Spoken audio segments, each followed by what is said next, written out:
No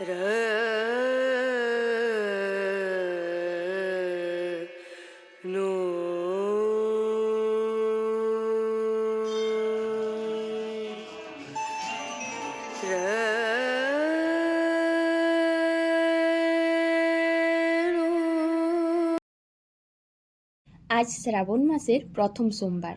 আর শ্রাবণ মাসের প্রথম সোমবার প্রত্যেকটা গৃহিণীরাই কিন্তু ভোলে বাবার মন্দিরে পুজো দিয়ে থাকে।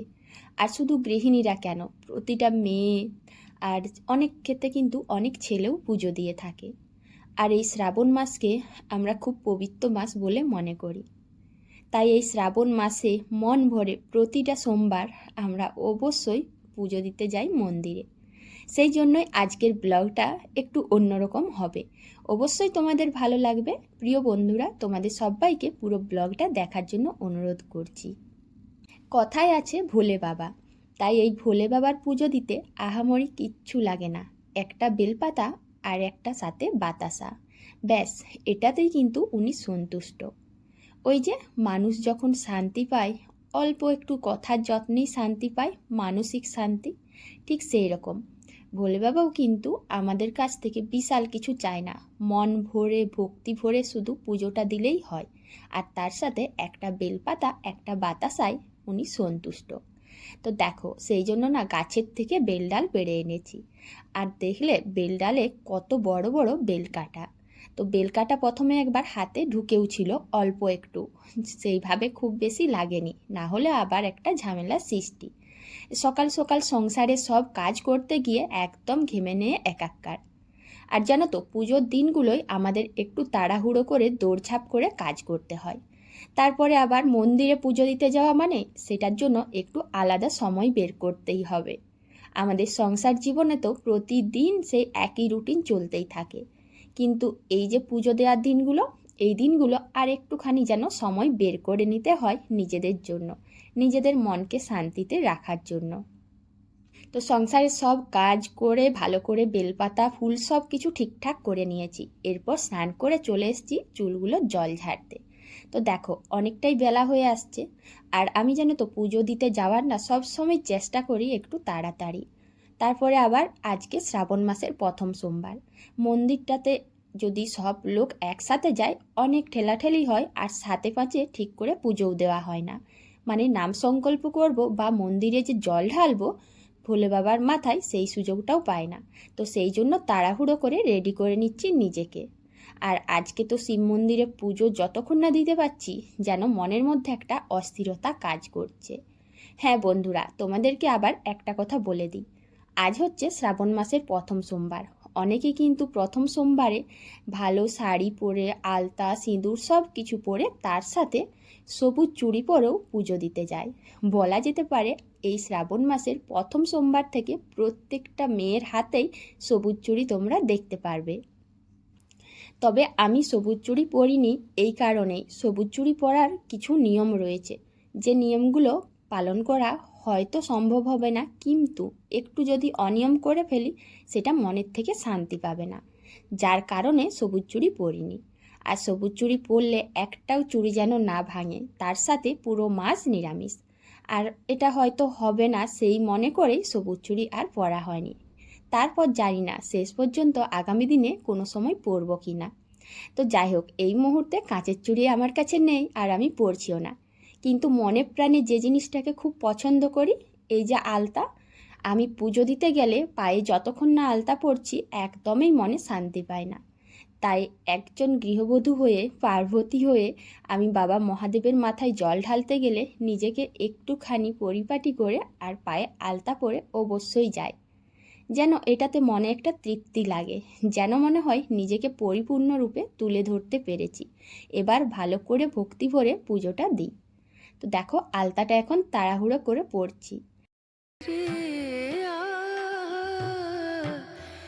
लागे नहीं कहीं हो नजरिया लागे नहीं कहीं नजरिया।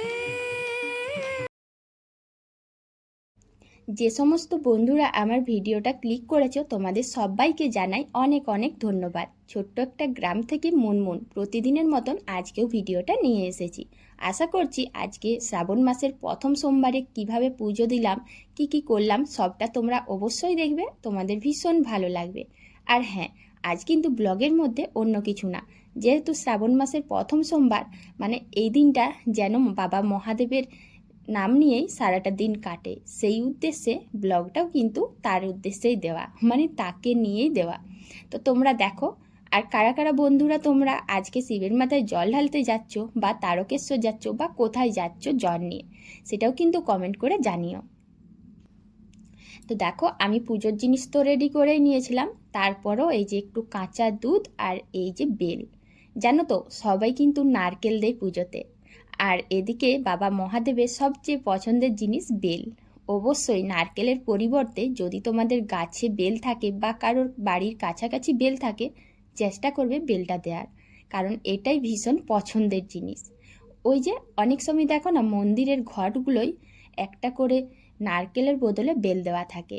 সব সময় বেলটাই পুজোর জন্য উপযোগী। হ্যাঁ, অনেক সময় বেল না পাওয়া গেলে নারকেল দেওয়াই হয়। তো দেখো, বাবা মহাদেবের পুজোর দিনে এত আমাদের বাড়িতে অপরাজিতা ফুল ফুটেছে, কিছু বলার নেই। অনেকে তুলেও নিয়ে গেছে, আবার আমাদের বাড়িতেও অনেক রয়েছে।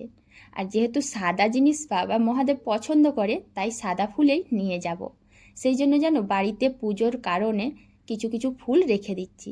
বাড়িতে যে পুজোর করব সেই পুজোরও কিছু ফুল দরকার, তাই যেগুলো কালারফুল সেই কালারফুলগুলো, রং বেরঙের যত রকম ফুল রয়েছে সব রেখে দিয়ে এখন সোজা চললাম মন্দিরে।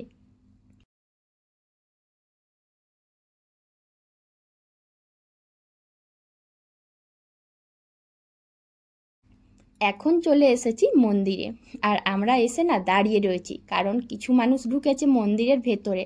আর সব সময় দেখবে শিব মন্দিরগুলো ভীষণ ছোট্টর মধ্যে হয়, আর এতেই কিন্তু মন শান্তি করে সবাই দলে দলে পুজো দিতে আসি। তো দেখো, সবাই পুজো দিচ্ছে, আর আমি পুজোর থালাটা নামিয়ে কাকিমা বলল একটু ফটো তুলে নাও, তাই আমি আর এই কাকিমা এসেছি তোমাদের সঙ্গে একটু শেয়ার করলাম। যদিও অন্য বছর আমি একাই আসি, বিভিন্ন ক্ষেত্রেই আমি একা চলি, কারণ সব সময় সবাইকে পাশে পাওয়া যায় না।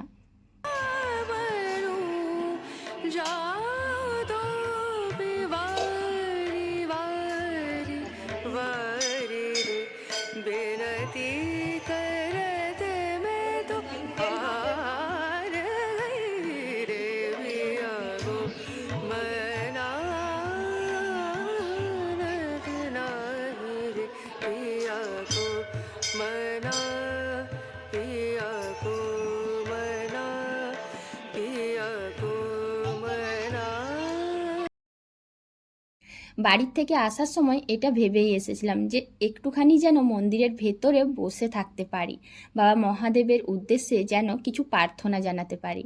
কিন্তু শেষমেশ সেই প্রার্থনা আমার সফল হয়েছে, কারণ যখন পুজো করি তখন এতটা ভিড়ভাট্টা ছিল না। আর সাথে ওই যে পুরোহিত দাদা রয়েছে, যেহেতু আমাদের নিজেদের রিলেটিভসের মধ্যে, তাই অনেকটা সময় জুড়ে বসে খুব ভালোভাবেই পুজো করেছি, আর মনের প্রার্থনাগুলোও জানিয়েছি।